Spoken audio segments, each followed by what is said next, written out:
大家好，如果有人同你講喺首爾或者係釜山呢啲大城市租樓，你只需要一次過交一筆按金俾業主，跟住落嚟租約嘅2年，你就斗零月租都唔使俾。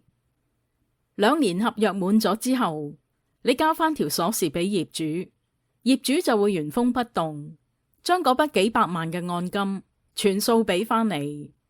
你聽到第一個反應會係咩？或者會覺得有福。香港人由細到大嘅信仰就係冇咁大隻蛤乸隨街跳。實際呢個唔係都市傳說，亦都唔係乜嘢新款詐騙，而係南韓行咗幾十年，到而家依然有幾百萬人住緊嘅制度，叫做全租房。表面聽落好似租客嘅天堂，可以實現免費住2年嘅奇蹟。但各位細心諗下，世上又點會有免費嘅午餐呢？呢種全世界獨一無二又神奇嘅金融遊戲，背後到底係點樣運作？業主、銀行同埋租客究竟玩緊邊科呢？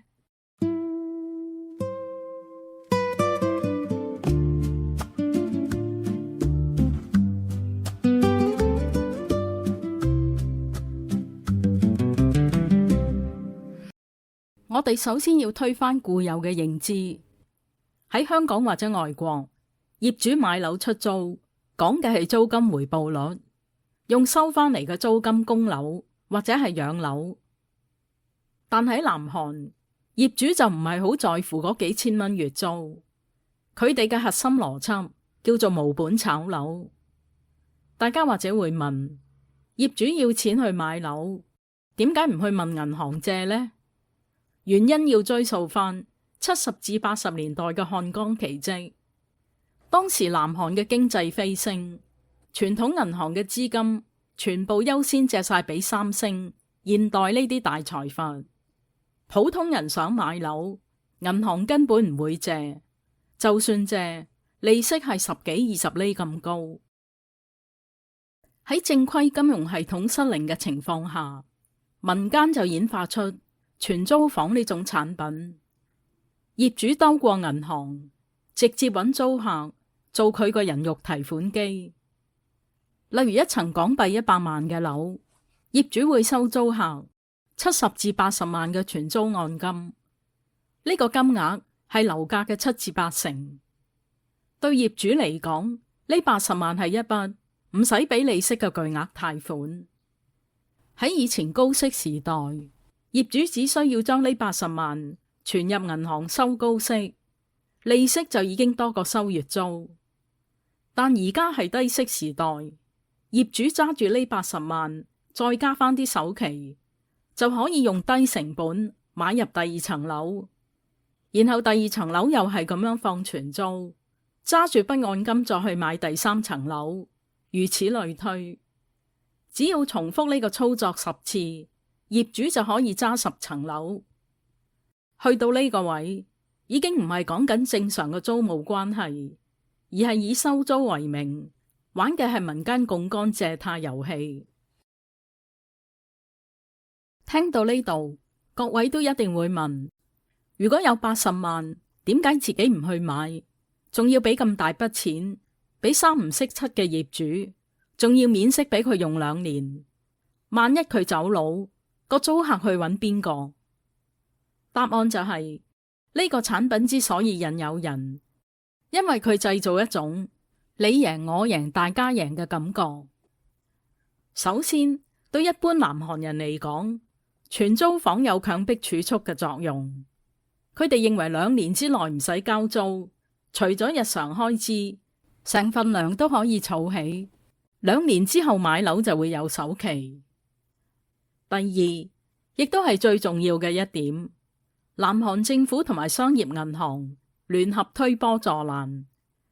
韓國嘅後生仔未必有幾百萬按金，於是政府就話，為咗令後生仔居有定所，推出官方擔保嘅全租貸款，銀行可以借出按金嘅80%，而且利率好低，前提係租客要付出按金嘅2成。呢個貸款就可以交易成功。以頭先100萬港元嘅樓為例，銀行就會低息借俾租客64萬。呢個例子係一般情況，銀行要考慮租客嘅背景同埋還款能力。各位睇下個熒幕，我做咗個月租或者係全租房嘅對比，方便各位理解，亦都解釋到點解租客覺得呢種全租好着數。佢哋發現每個月嘅住屋開支真係可以平咗一大截，甚至可以住得好又慳到。當2年之後按金原銀奉還，第一批人堅係慳到錢，第二批人見到，咦，掂喎，跟住慢慢越嚟越多人跟住做。問題係着數係冇花冇假，但正正因為有數，先至容易令人忽略另一邊嘅風險。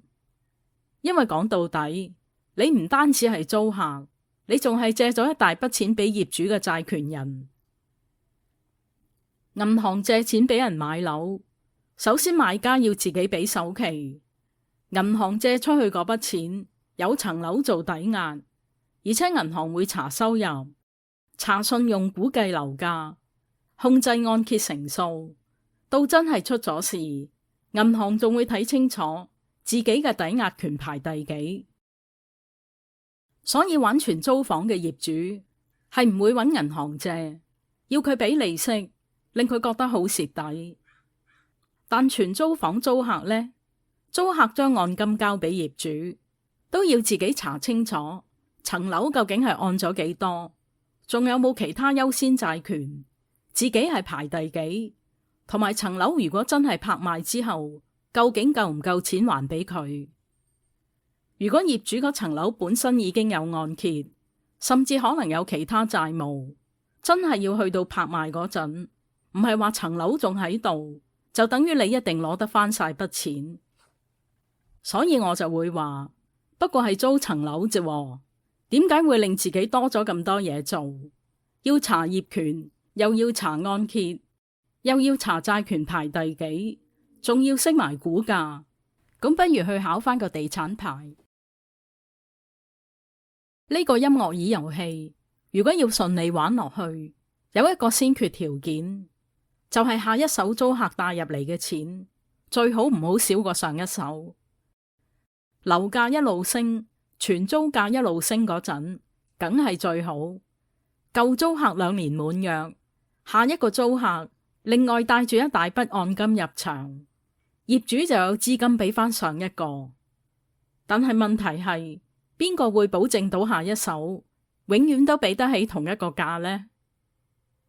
喺2022年開始，南韓好急速咁加息，全租貸款嘅成本大升。原本借錢做全租平過交月租呢條數，突然間冇以前咁正，租客開始揾翻月租樓，偏偏喺同一時間，樓價同埋全租價又向下跌。一旦物業要拍賣，真係攞命嘅係，作為租客你嘅債權係排第幾？層樓可能早就有銀行抵押、稅務債權或者係其他優先權。租客本身可否依法得到優先資格亦都非常重要。就算最後拍賣成功，如果樓價已經跌咗，賣樓所得又要按債權順位分配，咁就唔代表租客一定可以攞翻晒啲錢。喺2023年，仁川爆咗一單轟動全國嘅全租詐騙案，其中一批住宅去到拍賣程序，有租客攞唔翻巨額按金，喺短時間之內連接有受害租客疑似自殺。去到呢一步，南韓社會先至真係睇到，大家不過諗住慳租金嘅制度，最壞嘅情況可以變成一場家庭資產危機。聽到呢度，你可能會問，咁全租係咪一定穩陣呢？又唔可以咁講。喺特定年代，某一啲利率環境之下，全租真係可以比月租平。唔少南韓家庭真係靠呢個制度慳到開支，2年之後好順利攞翻晒啲按金。關鍵係着數同埋風險係兩樣嘢。租客或者慳到一筆有限嘅租金，但俾出去嘅可能係自己成副身家，甚至包埋銀行借翻嚟嘅錢。當所有嘢都正常，佢就會覺得都唔錯喎。但一旦樓價、利率、下一手嘅全租價、業主個財政狀況，其中幾樣同時出事，呢啲嘢一個租客無法控制。但自己唔單止係一個租客，仲係一個債權人。好多人都會話，我屋企人、姨媽姑爹朋友都係咁樣租，幾十年嚟咪一樣攞得返晒啲按金。冇錯，就因為以前真係有無數成功例子，呢套制度先至可以存在咁耐。但有樣嘢好容易搞亂，以前成功過同下一次有冇風險係兩回事。當父母咁樣做，當姨媽姑爹都咁樣做，銀行又有全租貸款，政府又有保障制度，慢慢大家都唔會再問，點解我要將咁大筆錢交俾一個私人業主呢？因為答案就變咗一句，南韓租樓係咁噶啦，個個都係咁。但呢一句唔係風險評估。人云亦云，最得人驚嘅地方就係你已經身在其中，反而覺得好正常。今日分享到呢度，多謝收聽。